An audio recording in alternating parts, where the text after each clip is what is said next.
जो लोग bad SP को काफ़ी टाइम से देखते आ रहे हैं उनको एक चीज़ पता है कि चार प्लेयर्स का नाम मैं हमेशा टॉप रेटेड प्लेयर्स में रखता हूं। जो है पहला मेरे लिए, जिनको मैं हद पार पोटेंशियल देखता हूं, जिनको मैं ये देखता हूं कि अगर ये टॉप 4 टॉप 3 में आ गए ना तो सालों तक डोमिनेट कर सकते हैं। पहला है कुनलाउट विडेटसान, देन लीजिजिया, सेन लक्ष्य, लोकिन यू। पता है बैड एसपी के जितने भी देखने वाले उनको पता है कि इनके बारे में हर बार मैं डिस्कशन करता हूं कि इनके जैसा पोटेंशियल किसी में नहीं है। चार में से सिर्फ एक प्लेयर है कुनलाउट विडेटसान जो अपने पोटेंशियल को जस्टिफाई कर रहा है, बार बार हर एक टूर्नामेंट में परफॉर्म कर रहा है, बड़ी टूर्नामेंट्स जीत रहा है, हर एक जगह पे परफॉर्म कर रहा है। बारी आती है यहाँ पे सैन लक्ष्य की। कोई आइडिया नहीं, उनको खुद को नहीं पता है कि किसी दिन वो शियूची को डिफीट कर देंगे, दूसरे दिन वो रैंडम किसी 30-40 रैंक प्लेयर के सामने हार जाएंगे। बात रही लीजिजा की, काफ़ी टाइम निकल चुका है, ठीक है। अब उनका जो बोलते हैं ना कि एक बैडमिंटन के रिलेटेड जो बोलते हैं ना हमारा कि अंदर से आ रहा है कि हमें खेलने जाना है, वो चीज़ नहीं दिख रही है। लेट्स एक्सेप्ट द रियलिटी, ठीक है। तीसरे जो पर्सन है लोकिन यू। भाई अभी 1-2 वीक पहले या फिर एक महीना हो गया होगा शायद, एक मैच के बारे में मैंने डिस्कशन किया था कि 2025 की मेरी टॉप रेटेड मैचेस है ना उनमें से एक है, वहाँ पे लोकिन यू थे। भाई यार एक चीज मुझे बिल्कुल भी मेरे दिमाग में भी नहीं जाती है कि इतना बड़ा बोलते हैं ना कि ह्यूज इनकंसिस्टेंसी का, इतने भाई ऐसा कैसे कर सकते हो, मुझे समझ ही नहीं आता है। आपकी बोलते हैं ना कि एटलीस्ट यहाँ पे कोई ऐसे प्लेयर नहीं है कि आप थर्ड सेट भी ना कर पाओ। ऐसे स्कोर्स बिल्कुल भी एक्सेप्टेबल नहीं है। जब आप फिर कोई भी टूर्नामेंट आती है ना, आपको कोई दुनिया का प्लेयर नहीं है या फिर दुनिया की ऑडियंस नहीं है जो आपको सीरियस लेगा। मैंने कमेंट सेक्शन देखे, बाहर के लोगों की भी बाहर जाके देखी, वो लोग लिटरली जो वर्ड्स बोल रहे हैं ना वो मैं यहाँ पे बोल भी नहीं सकता। बट इन शॉर्ट अगर मैं बोलता है ना कि जो ऑडियंस का, ये मेरे वर्ड्स अभी नहीं है, मैं आगे डिस्कस करूंगा उसके बारे में, बट जो बोलते हैं ना कि ऑडियंस का ओवरऑल जो आ रहा है ना वो है वेस्ट पोटेंशियल। कि भाई क्या कर रहे हो आप, एंड यही वर्ड्स मैं पिछले 8-9 महीने से ये चीज़ बोलते जा रहा हूँ कि पोटेंशियल है तो भाई जस्टिफाई भी करो उस चीज़ का। मैं अब कोई भी टूर्नामेंट आ रही है, कभी भी टूर्नामेंट है, लोकिन को मैं कभी भी, लोकिन है एंड 2-3 और प्लेयर्स हैं, उनको मैं कभी भी सीरियस लेने ही नहीं वाला। वो मे बी वर्ल्ड चैंपियनशिप्स ही क्यों ना जीत जाए या फिर वो ओलंपिक गोल्ड ही क्यों ना जीत जाए, ठीक है, मैं उनको सीरियस लेने ही नहीं वाला। क्योंकि उनको नहीं पता ओलंपिक गोल्ड ले आए और नेक्स्ट टूर्नामेंट में राउंड ऑफ 32 में बाहर हो जाए, कोई आइडिया नहीं। उनको खुद को नहीं पता कि वो कम परफॉर्म कर देंगे। आपको लगे ये क्रिटिसिज्म टाइप है, भाई आप जाके परफॉर्मेंस देख लो कल का आयुष शेट्टी के सामने वाले परफॉर्मेंस, भाई आपको आइडिया आएगा कि क्या कर रहे हो भाई लोकिन यू। जो लोग लोकिन यू के परफॉर्मेंस को जानते हैं उनको पता है कि ये बोलते हैं ना कि टोटली बोलते हैं ना, मैं वर्ड नहीं बोलना चाहता वो चीज़ें, बट बहुत बेकार मैच थी लोकिन यू की ओर से, एक्सेप्टेबल बिल्कुल भी नहीं थी मैच। एंड भाई आयुष शेट्टी के रिलेटेड अगर मैं डिस्कशन करूँ ना यहाँ पे, तो आयुष शेट्टी की आज जिनके साथ मैच होने वाली है उनको आयुष शेट्टी ने लास्ट ईयर ही डिफीट कर रखा है, ठीक है, हाईलो ओपन के अंदर ही डिफीट किया था उन्होंने। तो इसमें तो मुझे कोई भी नहीं है कि सेमीफाइनल के अंदर जा रहे हैं आयुष शेट्टी। ईजी मैच आयुष शेट्टी के लिए होनी चाहिए, सेमीफाइनल्स कंफर्म वहाँ पे बुकिंग होनी चाहिए। मैं जो डिस्कशन करना चाहता हूँ हमारे इंडियन प्लेयर्स के रिलेटेड, वो बैड एसपी के जितने भी लोग हैं उनको मैं अभी रेकमेंड करूँगा कि वीडियो का एंड वाला पार्ट है ना, मैं सारे प्लेयर्स का डिस्कशन कर लूँ, उसके बाद एंड में मैं एक डिस्कशन करने वाला हूँ, उसको भाई वेट करो, वो देखना ज़रूर। बात करते हैं सेन लक्ष्य, जिनकी मैच होने वाली एलेक्स लेनियर के सामने। अभी डेनमार्क ओपन में मैच हुई थी जहाँ पे एलेक्स लेनियर ने स्ट्रेट 2 सेट में डिफीट किया था। मैं क्यों एलेक्स लेनियर को सीरियस नहीं ले पा रहा हूँ पता है, एक डेनमार्क ओपन है उसके अंदर भाई ऐसी परफॉर्मेंस देता है प्लेयर, एंड फ्रेंच ओपन आती है भाई कंप्लीटली डिफरेंट। देखो ये यंगस्टर्स है ना, इनकी भाई आप कुछ सोच ही नहीं सकते। ये टॉपिक है, इसका डिस्कशन मैं वीडियो के एंड में करूंगा जो मैंने डिस्कशन कर रखा है, एलेक्स लेनियर भी आएंगे उसमें डिस्कशन में। बट ये मैच के बारे में डिस्कशन किया जाए तो सैन को वो एक बार डिफीट कर चुके हैं, सैन के पास परफेक्ट चांस है। उन्होंने कल शंकर को डिफीट किया स्ट्रेट 2 सेट के अंदर, भाई हमारे ही प्लेयर जीते हैं, तो फिर डिस्कशन किया उस मैच का। मैंने पहले ही बोला था हमारे प्लेयर्स हैं तो उस मैच के बारे में डिस्कशन क्या करें, जो भी जीते इंडिया ही आगे बढ़ेगा। एलेक्स लेनियर ने भाई वो मैच बहुत एक्सटेंड हो गई, मैच सोच रहा था भाई यहाँ पर रसमुस गेम के जीत जा रहे हैं। गेम के एक ऐसा प्लेयर है भाई, थोड़ा थोड़ा टाइम आता है ना, वो ऐसी मैच दे जाते हैं, पुश कर देते हैं, किसी को भी पुश कर देते हैं एक लेवल तक गेम के। बट बोलते हैं ना कि एंडर्स एंटोनसन और विक्टर एक्सेल्सन उनके आसपास में नहीं पहुंच पा रहे, बहुत ट्राई कर रहे हैं। पोटेंशियल है प्लेयर में, पोटेंशियल था, ये वर्ड ही मुझे नहीं बोलना, पोटेंशियल सब छोड़ो यार, जाने दो। ये मैच के बारे में डिस्कशन किया जाए तो ऑफ कोर्स मैं चाहूँगा यहाँ पे सैन लक्ष्य जीते, ठीक है, ये मेरे अंदर से एक्सपेक्टेशन है। बट मुझे नहीं पता है सैन लक्ष्य यहाँ पे जीत पाएंगे नहीं जीत पाएंगे, मैं बिल्कुल भी यहाँ पे प्रेडिक्शन तक नहीं कर रहा हूँ, ठीक है। उसका रीज़न ये है कि कहीं पे भी ये प्लेयर्स है, जो 4 प्लेयर के बारे में वीडियो के स्टार्ट में मैंने डिस्कस किया ना, वही है। ये लोग कहीं पे टूर्नामेंट भी जीत जाते हैं भाई, कहीं पे राउंड ऑफ 32, इतने राउंड ऑफ 32 हार जाएंगे, इनको भाई भाई उनको बोलते हैं ना कि एज एन ऑडियंस मुझे ये फील होता है कि अब मैं क्या ही सोचूं भाई, मे भी हो सकता है जीत जाए, मे भी हार जाए। Same goes with Alex Lanier too. आपको लग रहा है सिर्फ सैन लक्ष्य, नहीं भाई, एलेक्स लेनियर भी, उनको भी नहीं आइडिया है कि कब वो जीत जाए कब भी हार जाए। एक पोटेंशियल वाले प्लेयर मुझे दिखते थे अभी 2-3 वीक पहले कि कर सकते हैं आगे जाके फ्यूचर में संभाल सकते हैं, वो है अलवी फरहान। अलवी फरहान भी सेम भाई, ये जो 20-21 की एज के आसपास के जितने भी अभी यंगस्टर्स मैन सिंगल्स के अंदर है, विक्टर लाई को भी ले लो भाई, यार क्या कर रहे हैं, मुझे यही समझ नहीं आता ये प्लेयर। बात करते हैं किरण जॉर्ज, जिनके सामने होने वाले हैं Jonathan Christie, one and only player जो भाई ये पूरे टूर्नामेंट में टॉप रेटेड प्लेयर हैं, ठीक है, जो थ्रेट है, रियल थ्रेट है फाइनल्स के लिए। अब किरण जॉर्ज ने कल टोमा जूनियर को डिफीट किया, ये मैच के बारे में कल पूरा डेडिकेटेड वीडियो अपलोड कर रखा है, प्लीज़ देख लेना, चैनल पर अपलोड कर रखा है, ठीक है। जोनाथन क्रिस्टी ने चीयू को डिफीट किया, जो भाई ये मैच थर्ड सेट तक एक्सटेंड हुई, and I was like man, Jonathan Christie को मैं सोच रहा था क्या कर रहे हो, पहला ही सेट हार गए, ठीक है, पहला ही सेट हार गए, एंड आई वाज लाइक मैं स्पोर्ट्स बता देता तो आपको आइडिया आएगा, ठीक है। 21-19 से जो ची है ना वो जीत गए यहाँ पे जोनाथन क्रिस्टी के सामने, एंड वो मैच मैंने अभी थोड़ी देर पहले ही पूरी फिनिश की, जोनाथन क्रिस्टी वाली मैच, एंड मैं सोच रहा था अरे भाई यार क्या कर रहे हो, स्ट्रेट टू सेट ये विन होनी चाहिए, बट ठीक है यार चलो जीते वो इन दी एंड, सही चीज़ है। मैं ना ब्रेक थ्रू देखना चाहता हूँ यहाँ पे किरण जॉर्ज की ओर से कि फाइनली वो ब्रेक थ्रू करे, कि टॉप रेटेड प्लेयर है, जब भी टॉप रेटेड प्लेयर हमारे सामने आते हैं, मेरे वर्ड्स आपको पता ही भाई, डिफीट करो इनको, तो यही वर्ड्स मेरे किरण जॉर्ज के लिए भी होंगे। ऑफ कोर्स मैं चाहूँगा यहाँ पे इंडिया जीते यार।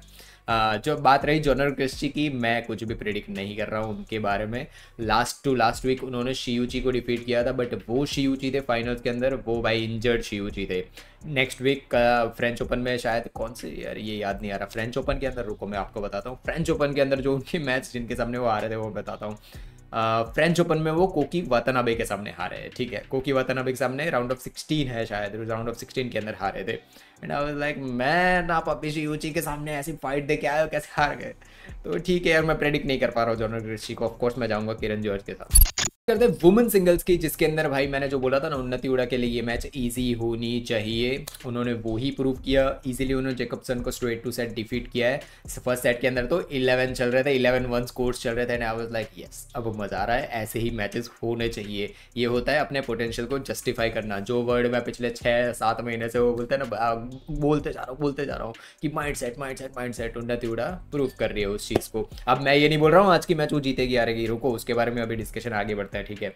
दूसरी चीज़ जो मुझे डिस्कशन करनी है कि कोई भी टॉप रेटेड प्लेयर यहाँ पे है नहीं वुमेन सिंगल्स के अंदर, ठीक है, कोई भी टॉप रेटेड प्लेयर नहीं है। इसका मतलब क्या है कि सारे प्लेयर्स जो लोग राउंड ऑफ 32, राउंड ऑफ 16 और मे बी क्वार्टर्स के आसपास हारते थे, वो सारे प्लेयर्स के पास अब परफेक्ट मौका है कि वो फाइनल्स में पहुंचे, ठीक है, क्योंकि टॉप रेटेड प्लेयर्स है ही नहीं यहाँ पे, तो फिर क्या मीनिंग ही नहीं बनता यहाँ पे। तो एटलीस्ट मैं फाइनल्स तो हमारी वुमेन सिंगल्स प्लेयर से एक्सपेक्ट कर ही रहा हूँ, एंड भाई उन्नति से ज़्यादा किस पे और ज़्यादा हम ट्रस्ट रख सकते हैं, है एक प्लेयर, उनके बारे में डिस्कशन में आगे करता हूँ। उनकी मैच आज लिन के सामने होने वाली है। देखो यार एक मैच हुई थी मलेशिया मास्टर्स के अंदर, हुई थी इसी साल हुई थी, जहाँ पे लिन ने जीती थी मैच उन्नति हुडा के सामने, बट आई रियली होप उन्नति हुडा ने अपनी गेम में इंप्रूवमेंट्स करके लिन को आज डिफीट करे और सेमीफाइनल्स में अपनी जगह बुक करे। नेक्स्ट वुमेन सिंगल्स की बात करते हैं, जो है रक्षिता, जिनकी मैच होने वाली है लाइन क्रिस्टोफरसन के सामने। रक्षिता ने हमारे इंडिया ही के प्लेयर वली शेट्टी को डिफीट किया था कल, तो मैंने इसीलिए उसका डिस्कशन नहीं किया, हमारे ही प्लेयर थे यार, इसमें डिस्कशन क्या बनता है, हमारे ही प्लेयर एक दूसरे के सामने जीतेगा तो इंडिया ही जीतेगा, इसलिए मैंने डिस्कशन नहीं किया। But match extended to a third set. बात करें यहाँ पे लाइन क्रिस्टोफरसन की, तो उन्होंने बोरोवा पोलेना को डिफीट किया, स्ट्रेट टू सेट था। बात करें दोनों के जो रक्षिता और लाइन क्रिस्टोफरसन की मैच के बारे में, हेड टू हेड की बात की जाए तो लाइन क्रिस्टोफरसन रक्षिता को डिफीट कर चुकी है पहले ही स्ट्रेट टू सेट में, स्विस ओपन के अंदर जो अभी थर्ड मंथ इसी साल में था उस वहाँ पे डिफीट कर चुके स्ट्रेट टू सेट में।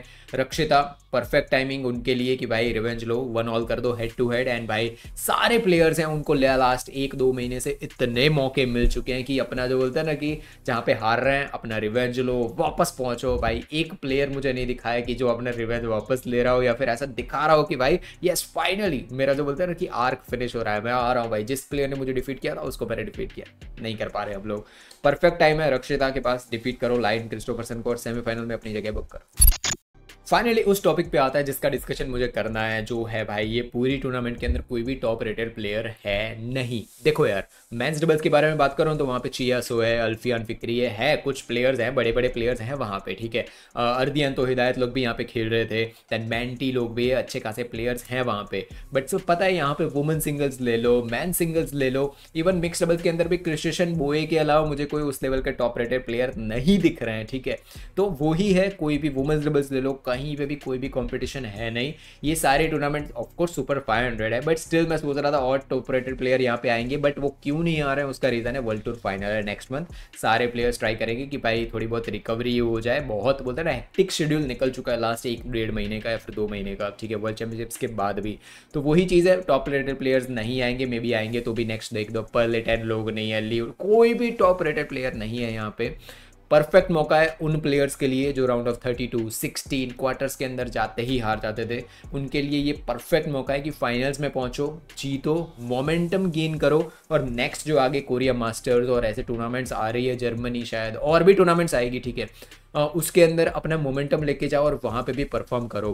Perfect timing for Ayush Shetty, perfect timing for sale लक्ष्य, रक्षिता, उन्नति उड़ा, ये सब के लिए परफेक्ट टाइम है कि यहाँ पे परफॉर्म कर दो भाई। अगर यहाँ पे परफॉर्म कर दिया, फाइनल्स में जाके आप जीत गए, बहुत ज़्यादा चांसेस हैं कि आपके पास एक मोमेंटम आ जाएगा। कैसे पता है कि मोमेंटम इन द सेंस कि आप जीत जाते हो ना कोई टूर्नामेंट, छोटी मोटी कोई भी टूर्नामेंट जीत जाते हो, तो पहले आपको होता है कि नेक्स्ट टूर्नामेंट में जब भी जाऊँगा या फिर जाऊँगी ना, आपके अंदर है ना एक चीज़ होगा कि अभी टूर्नामेंट में जीत के आया, ये भाई अब मैं परफॉर्म करूंगा या फिर करूंगी।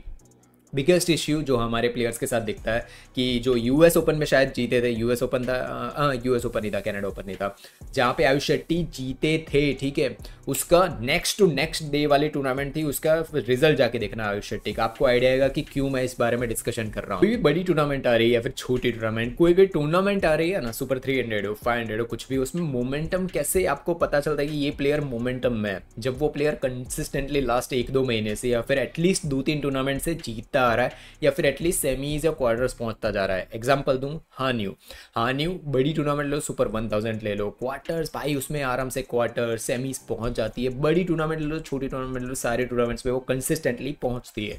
तो अब नेक्स्ट टाइम जब भी वो किसी भी टूर्नामेंट में परफॉर्म करेगी, पहले तो मोमेंटम उनके साथ ही है कि मुझे पता है मैं एटलीस्ट सेमीज या क्वार्टर्स तो खींच ही जाने वाली हूँ। कोई एक प्लेयर जो साल में एक बार या फिर बोलते हैं ना कि 3-4 महीने में एक बार परफॉर्म कर देता है और 2-3 दिन बाद ही वो लूज कर देता है ना मैच को, तो पहली बात तो उसका भाई टूर्नामेंट जीता है वो। एग्जांपल उसका केंटा निशिमोटो होंगे भाई, केंटा निशिमोटो कनाडा ओपन जीतने के बाद देखो परफॉर्मेंस क्या आ रही है बंदे की भाई। लिटरली मैं इतना डाउन जाते हुए मैंने केंटा निशी भाई, सिर्फ हमारे प्लेयर्स नहीं है, बाहर के प्लेयर्स भी हैं, same goes with Alex linear, same goes with Alvi Farhan भाई। ये प्लेयर्स ऐसे हैं जिनमें भाई ऐसे पोटेंशियल है, यंग प्लेयर्स है यार, 20-21 साल के हैं, इतनी पोटेंशियल है इन प्लेयर्स के अंदर, परफॉर्म कर सकते हैं, टॉप रेटेड लेवल की गेम प्ले ला सकते हैं। बट कर क्या रहे हैं लोग, इस वीक फाइनल्स सेमीफाइनल्स तक पहुंच जाएंगे, नेक्स्ट वीक राउंड ऑफ 32 में ही बाहर। ऐसी इनकन्सिस्टेंसी आती है ना, तब मुझे याद आता है कि भाई जो क्लासिक बैडमिंटन एरा मैं बोलता हूँ, जो मैंने जो देखा है, ठीक है, उसके पहले का मैंने लाइव नहीं देखा है तो मैं वो चीज़ को नहीं बोलूँगा। 2016 से 20 के आसपास का जो टाइम मैंने देख रखा है, उस टाइम के अंदर भाई हर एक टूर्नामेंट आ रही है, कोई भी टूर्नामेंट आ रही है, छोटी है बड़ी है, सुपर सीरीज आ रही है, कुछ भी आ रही है, आप जो टॉप 8 या टॉप 16 देखोगे ना, हर एक प्लेयर को आप देख के बोलोगे भाई इसके भी चांस है, कैरोमैन जीत सकती है, टाइसन जीत सकती है, और यार चैनलॉन्ग जीत सकते हैं, यार विक्टर तो भाई हरा ही देंगे, जॉर्डन क्रिस्टी जीत सकते हैं। ये होता था उस टाइम का क्लासिक। यहाँ पे अब क्या हो रहा है, एक प्लेयर, हर एक टूर्नामेंट की बात कर रहा हूँ, ठीक है, ऐसा नहीं है कि भाई एक टूर्नामेंट में परफॉर्म करके बाहर चले गए, हर एक टूर्नामेंट में यही होता था कि भाई इस बार कौन जीत रहा है। ऑडियंस होती थी वो एक्साइटेड होती थी कि भाई अब नेक्स्ट टूर्नामेंट में देखो यार इस बार तो लिंडन ले जाएंगे। विक्टर एक्सेसन बोलते हैं नहीं भाई मैं टूर्नामेंट लेके जाऊंगा, और वो लेके भी चले जाते थे, वो प्रूव भी करते थे खुद की पोटेंशियल को, ठीक है। अभी क्या हो रहा है, जो यंगस्टर्स हैं, लिटरली यंगस्टर्स जितने भी 20, 17, ये सारे प्लेयर्स ऐसे हैं कि एक वीक ऐसा परफॉर्म कर जाएंगे कि सबको ऑल ओवर सबको डिफीट कर जाएंगे। इसके अंदर मैं सारे कंट्री के प्लेयर्स को इंक्लूड करूंगा, ठीक है।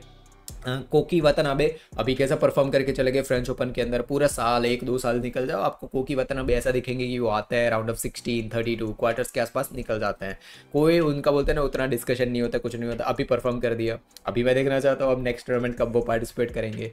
ये इश्यूज चल रहे हैं।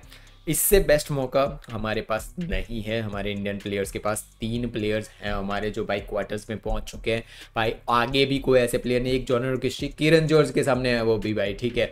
आप बोल रहे हो एलेक्स लेनियर सैन लक्ष्य के सामने, देखो भाई एलेक्स लेनियर को मैं अब बोलता लास्ट वीक जो परफॉर्मेंस आई उसके बाद ऐसा लग रहा है क्या कर रहे हैं। और कल की भी मैच रेसमुस गेम के भाई उनके सामने थर्ड सेट और एक्सट्रीम लेवल पे खिंच जाता है, ठीक है। एंड मैं सोच रहा था क्या कर रहे हैं एलेक्स लेनियर यार, पोटेंशियल और गेम प्ले उनमें एलेक्स लेनियर बेटर है रेस्पॉन्स गेम के अगर आप बेटर हो आपके अपोनेंट से and still third set extend कर जा रहे हो ना, तो भाई गेम में इश्यूज है। तो सैन लक्ष्य के लिए भी ये मैच थोड़ी बहुत इजी होनी चाहिए। बट भाई दोनों एलेक्स लेनियर और सैन लक्ष्य दोनों ऐसे प्लेयर हैं जिनका आप कुछ भी प्रिडिक्शन कर ही नहीं सकते कि कुछ भी कर सकते हैं भाई। सैन लक्ष्य किसी को भी डिफीट कर सकते हैं कभी भी, एंड वो किसी के भी सामने डिफीट हो सकते हैं। दोनों एलेक्स लेनियर का भी सेम ही है, ठीक है।